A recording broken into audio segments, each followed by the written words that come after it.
রাজ্যে কার্যত বিনিয়োগ শূন্য হয়ে গেছে। ৩,৫০০ থেকে বেশি কোম্পানি আজকে তাদের হেডকোয়ার্টার এখান থেকে সরিয়ে নিয়ে গেছে। এখান থেকে শ্রমিক চলে যাচ্ছে, এখান থেকে শিল্পপতি চলে যাচ্ছে, এখান থেকে ছাত্র চলে যাচ্ছে। এই এক্সোডাসকে এই সরকার রক্ষা করতে পারেনি।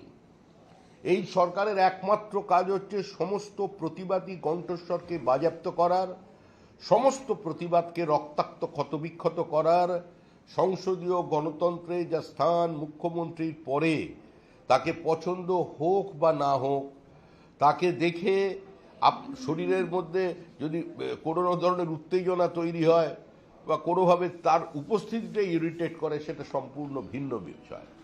কিন্তু শুভেন্দু অধিকারীকে দেখলেই কুছ কুছ হতা হ্যায় এটা হবে, আর শুভেন্দু অধিকারীর গাড়ি দেখলেই সেটার উপরে হামলা চলবে, এটা কতদিন চলতে পারে?